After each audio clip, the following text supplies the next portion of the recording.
Le montage imprime-t-il un rythme, une apesanteur ou une légèreté au film ?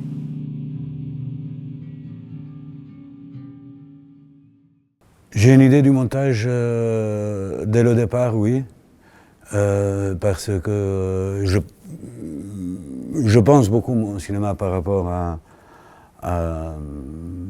au montage, qui est quand même pour moi là, fait partie fondamentale de l'écriture du film, enfin de la matière du film, parce que ce n'est pas tellement une question de quel rythme donner, mais c'est plus une question que je filme déjà en pensant à comment je vais le monter, donc aux associations d'images, aux superpositions temporelles, spatiales. Le cinéma, ce n'est pas pour moi, le fait de d'avoir des images animées et puis de les mettre ensemble. Évidemment que ça raconte quelque chose, mais c'est une véritable matière. Dans cette matière, il y a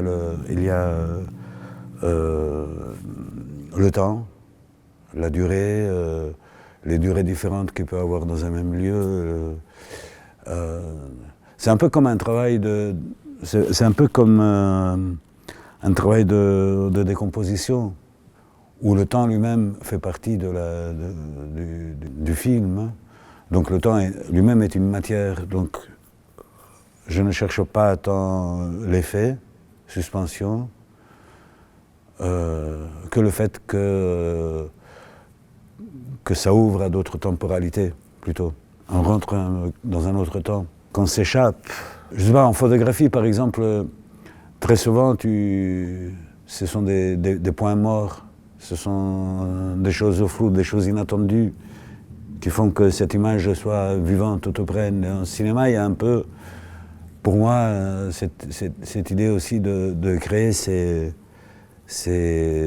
fissures, ces ouvertures dans l'image, dans la durée du temps, dans l'espace, et puis de jouer sur les raccords, qui peuvent être aussi des raccords très abrupts, par exemple au niveau sonore, où tout d'un coup tu es plongé dans le silence.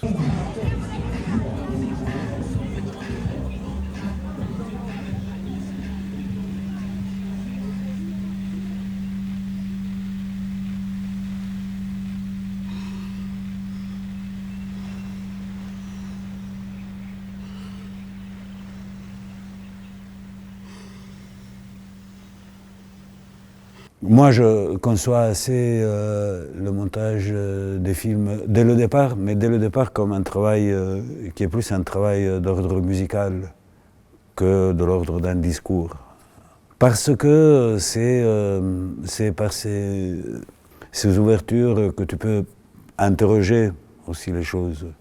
C'est par le silence que tu peux interroger la parole, que tu peux évoquer le hors-champ, parce que le hors-champ aussi, ce que tu ne vois pas, mais il fait partie de ce que tu vois.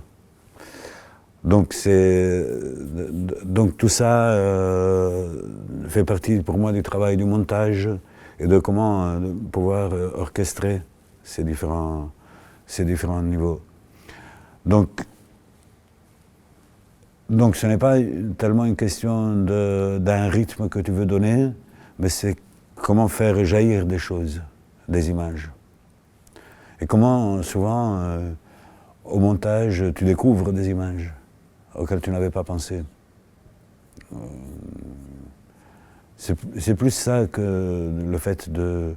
Non, parce qu'on pense souvent au montage, c'est quelque chose où on met ensemble pour que ça fonctionne, pour que ça soit lisse, pour que... Et parfois, non, le montage, c'est plus comment casser une linéarité et d'introduire un autre temps, quoi.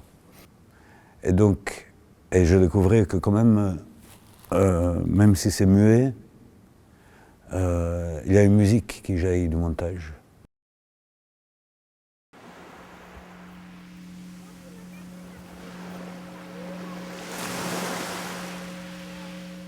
Pourquoi assemblez-vous des fragments disparates du réel et de la fiction dans vos films?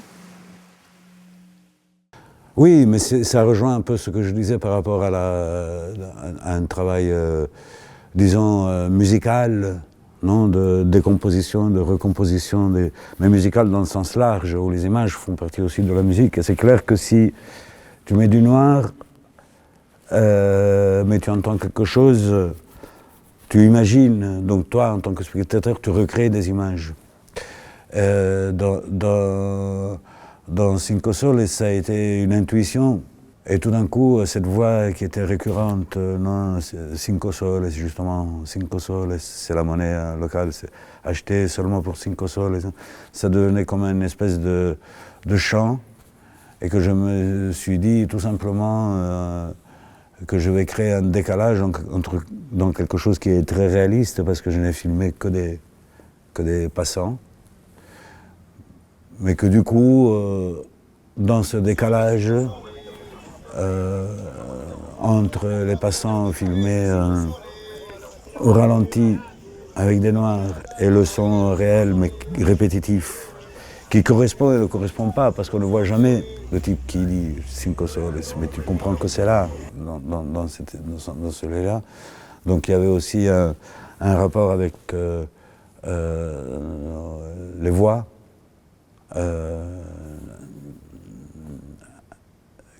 Les voix invisibles qui sont là et ne sont pas là, mais qui sont là mais que tu ne vois pas d'où elles viennent. Quel rôle joue la musique dans vos documentaires et vos courts-métrages?